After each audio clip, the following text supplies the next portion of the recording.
Did you ever think someone you loved could betray you so deeply it would change your life forever? Buckle up, because this is my story. A story of betrayal, resilience, and a sweet, sweet taste of justice served cold. So, it all started in our quiet village. I'm Purin, and I always tried to be a good mother, maybe even too good.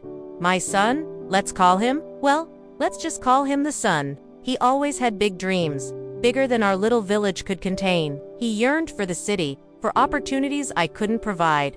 I understood. I truly did. So, when he got a chance to work abroad, I supported him, emptied my savings, and waved him off with a hopeful heart. Little did I know, that was the last time I'd see him as the son I knew. He started calling less and less. His messages became shorter, and his visits ceased altogether. Then came the bombshell. He wanted me to sign over the house, our family home, to him. He claimed it was for investment, for his future, for our future. Naively, I trusted him. I signed the papers. Oh, the fool I was. He got the house, and I got a one-way ticket.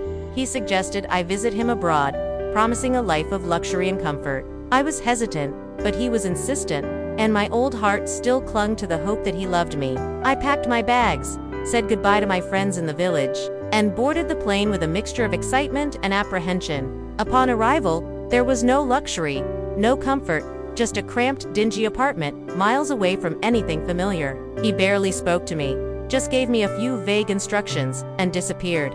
Days turned into weeks, weeks into months. He wouldn't respond to my calls, ignored my messages. I felt lost, abandoned, and utterly alone in a foreign land. The truth dawned on me slowly, painfully. He didn't want me there. He wanted me gone. He wanted the house, and he wanted me out of the picture permanently, hoping I would just wither away and die unnoticed. The betrayal cut deeper than any knife. I was devastated, heartbroken, and furious all at once. But something else stirred within me, a deep, burning resolve. He underestimated me. He thought I was just an old woman, easy to discard.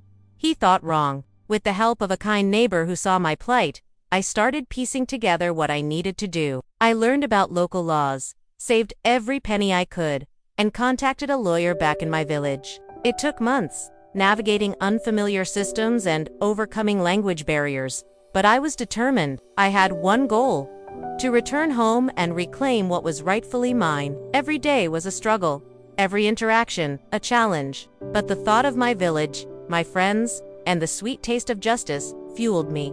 I refused to be a victim. I would fight back. I would survive, and I would make him pay for what he had done. The seed of revenge had been planted.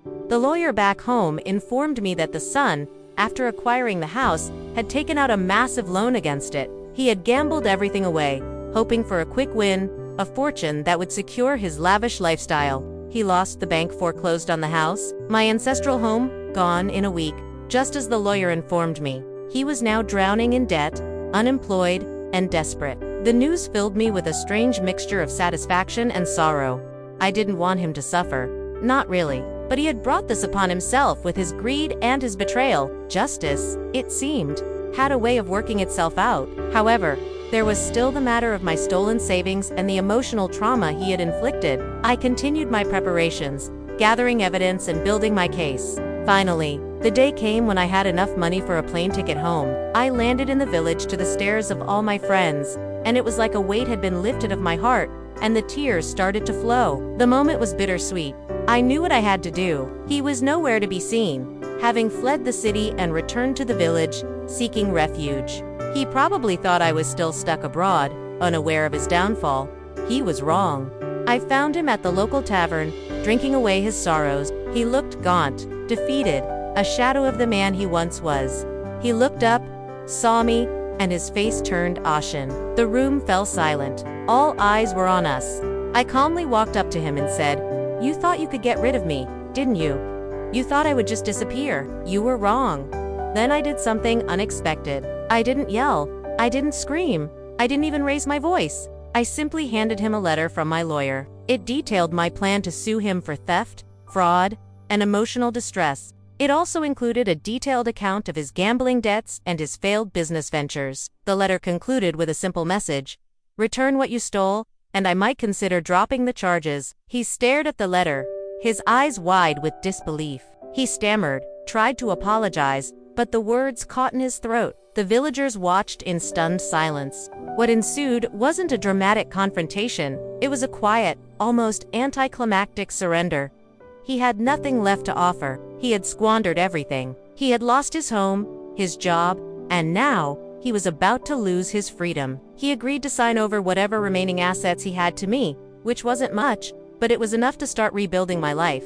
I dropped the charges, not because he deserved it, but because I didn't want to spend the rest of my life consumed by I wanted to move on, to heal, to find peace. The village welcomed me back with open arms. They helped me rebuild my life, piece by piece. It wasn't the same as before, but it was home. As for the son, he left the village shortly after, disappearing into the anonymity of the city. I don't know what became of him. And frankly, I don't care. I learned a valuable lesson.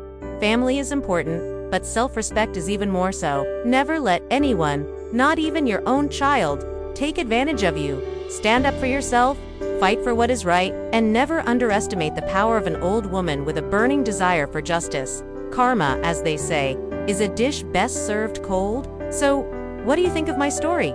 Shocking, right? Has anything like this ever happened to you? Let me know in the comments below. And if you enjoyed this video, don't forget to give it a thumbs up. Subscribe to my channel for more incredible stories, and share it with your friends. Thanks for watching.